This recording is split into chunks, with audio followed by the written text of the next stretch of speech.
If you can't find ecstasy in this moment, in a conversation with a friend, and looking in your wife's eyes, being with your children, going on a run, if you can't find ecstasy now, I'm here to tell you, more money, more people, more love, more business, more anything is not going to give you more ecstasy.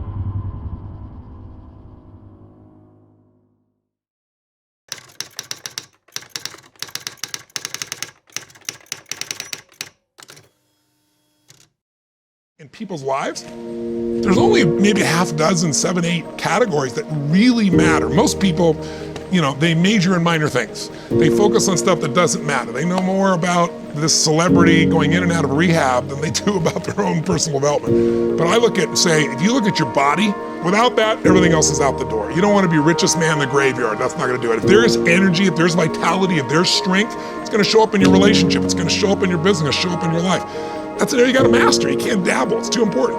Emotions are everything. I mean, you got a ton of money, everybody loves you, and your primary emotions are pissed off and frustrated, then your life's pissed off and frustrated. It doesn't matter if you got $1 billion or 1 million people loving you, your life is not great. Relationships, intimate relationships especially. It's where the most juice in life comes from. It's where the most pain comes from most people. It's worth mastering instead of dabbling. Really looking at what are you going to do with your time? And mastering your time. I want to squeeze out of that time what matters, that creates value for me and for everyone I care about and love. What about your career or your business and the mastery of that instead of dabbling? Most businesses are dabblers. That's why they don't make it. 96%, in any 10-year period of time, 4% make it. That doesn't even mean they're profitable. And it does not mean they're enjoying themselves.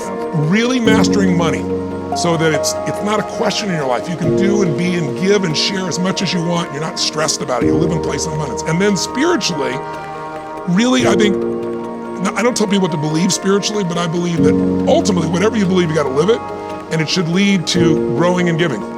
If you're growing, you feel alive. If you're giving, you feel 10 times more alive. And I think if someone can celebrate and give, then that spiritual state. So to me, those are the areas I look at mastering. Business for sure, but it's the areas of life that matter most. And most of where we spend our time doesn't make people feel fulfilled. That's why the average person is not fit and healthy. The average person is not in a relationship where they have tremendous passion. I'm not a dummy. I'm not a positive thinker. I know the truth. The average person is not successful in business. The average person is not earning what they want to earn. But you know what? Very few people have those things, but a few do. A few are happy, fulfilled, spiritually alive, financially strong, their business is growing, they have passionate love affairs, and I'm obsessed with finding the few who do and find out what they do different and teach them to everybody.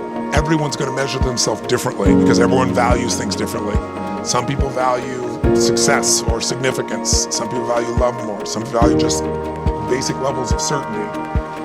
So when I look at the specific metrics, I really look at metrics of what are the things that need to be measured to know if your life is going to work or not. So I look at it as our whole lives are guided moment to moment by the state we're in. Learning how to change your state, not bullshit, not fake, but to go from pissed off, frustrated, freaked out to back in your center, or creative, or determined, or something that's going to move you forward. It's going to create a better quality of life for you and others.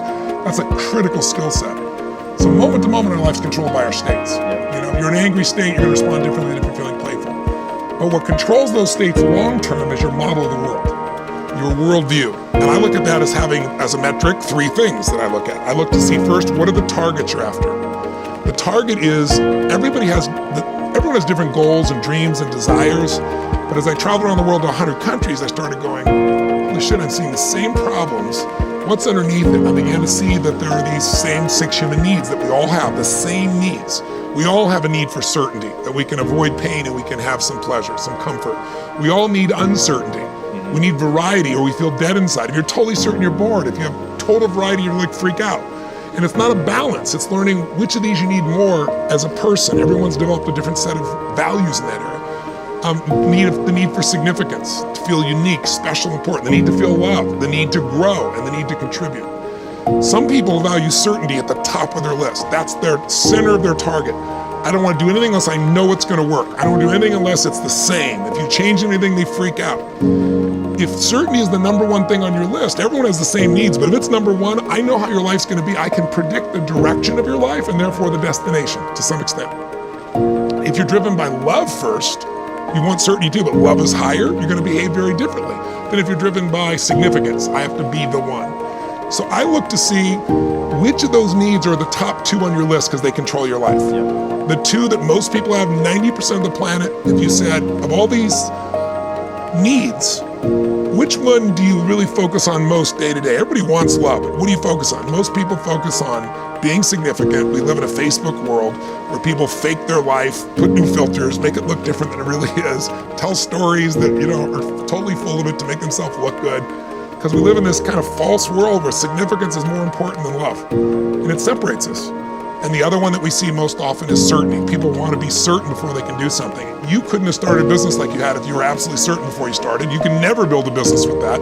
You can never build a great relationship because if it's based on certainty, then everybody's got to stay the same and never change, which means you're never going to grow, which means you're going to be miserable. So my metrics are, I want to find out what's driving you. And I want to see, is it healthy or unhealthy?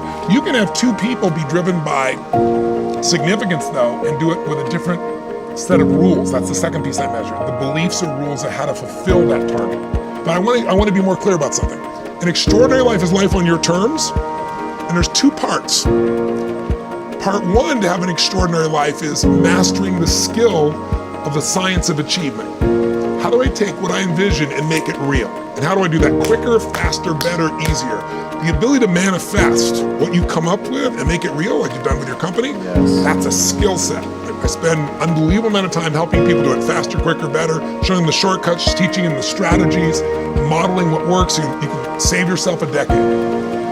But I would submit to you that having done this for 38 years with, 50 million people at this stage, I can tell you that the science of achievement, there are a lot of people that are damn good at that, and they still don't have an extraordinary life. They have an extraordinary life. You see it as extraordinary, but I get the phone call from the multi-billionaire who tells me he wants to do this thing on his business, but what he really find out is he's miserable as hell, and he's hoping somehow I'm gonna rub off on him on that side too. And so I give him what he asked for, the change in his business, but I also give him what he needs, which is the change inside of him. So the second skill is the art of fulfillment. If you want an extraordinary life, you can't just achieve, you gotta be fulfilled. As simplistic as that sounds, but it's an art. It's not a science. It's a science to making money, come on. Any age, any color, any background, any gender, if you do these things, you'll have an abundance of money. You do these things, you're gonna have too much month at the end of the money. You're gonna have financial stress, right? Body. Everyone's biochemically different, but you and I both know there's fundamental rules, laws. There's a science to the body. You violate that science, you're gonna have disease, you're gonna have low energy. You align with that, you're gonna have an abundance of energy. It's gonna affect everything in your life. It's a science. Fulfillment's not like that. Fulfillment is as different as our human beings. You wanna know what God or the universe likes? Look at the jungle, look at the forest. It's diverse, right? So most people think, well, I wanna get that, because they've been modeling somebody else, and that might work on how to achieve something. It'll never work for what to fulfill you. How many people you know, like you, got what you thought you wanted and you weren't fulfilled? And that, I always tell people, success without fulfillment is the ultimate failure. The ultimate failure, because if you go at something and you fail and you're an achiever, you don't fail. You go, I learned something, I'll just try something else. I'm gonna still get there. But when you succeed and you're not happy, so a perfect example of this, I mentioned in the seminar you were there because it hit me about a year and a month ago, we lost what I consider a national treasure, Robin Williams. And I asked people, how many of you love Robin Williams? Everybody raised their hand all around the world, right? He made people laugh, people were touched by him. So how good was he at the science of achievement? I mean, he wanted to be a great comedian and make the whole world laugh, he did. He wanted to have his own TV show, he did. He wanted the #1 show, he did it. He wanted to make movies, he did. He wanted to have an Academy Award for not being funny, dramatic, and he did it, right? He did it, yeah. He said he wanted a beautiful family. He achieved everything, and he hung himself. That's crazy. And I know recently someone's saying, well, he had dementia, he had drug abuse, he had alcohol abuse through most of his life because he made everybody happy but whom? Himself. That's the ultimate failure. So if I had no other message to offer your viewers, and you let me give it to them right now, I'll tell you what I believe. I believe our lives are controlled by one force, decisions. I certainly believe in force greater than myself, call it God if you will, grace, whatever you want to call it, the universe. But I also believe it gives us choices. And the decisions we make control us much more than the conditions we meet. It's not the conditions, it's your decisions. Decisions of what to believe, decisions of what to do, decisions of what to give. I say to people, think about look back 10 years ago, 5 years ago, 15 years ago, and think of a decision you made. That if you would have made a different decision, you'd have a totally different life today. Better or worse, I don't know, but totally different. The most important decision you can make above any on the face of the earth is deciding that no matter what happens in your life, no matter what happens, you're gonna live in a beautiful state. The decision to say, I am not gonna suffer. Pain's one thing, suffering's another. Suffering is when you're like, suffering could be worry, it could be anger, it could be frustration. It's anything that takes you out of the beautiful state. And here's what people don't get. You can end suffering by stop focusing on yourself and focus on something you want to serve greater than yourself. Your children, your wife, your mission, your life. You can get out of it in an instant because the nature of the human mind is to constantly compare things. Your mind, your brain is a 2 million year old device, and it is not designed to make you happy. It's designed to make you survive. Right. And that's why it's always looking for what's wrong. But it used to be, now people are worried about what people think about them, or do they have enough money when 2/3 of the planet lives on $2 a day, and you're making $38,000, you're rich. The poorest of the poor in our country are considered rich. I'm not saying they should stay that way. Life is short.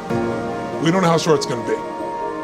But if you only had a week to live, I bet you wouldn't allow yourself to suffer over a little crap that makes you crazy normally. I think you would probably spend time with those you love, you would do what you love, you'd take awe in a sunset, you'd smell the air, you would take in everything in those final moments that you possibly do. So my thing is, why wait? Right? Why wait? Why not just decide that if I start to suffer, I know the solution, because suffering is me obsessing about me.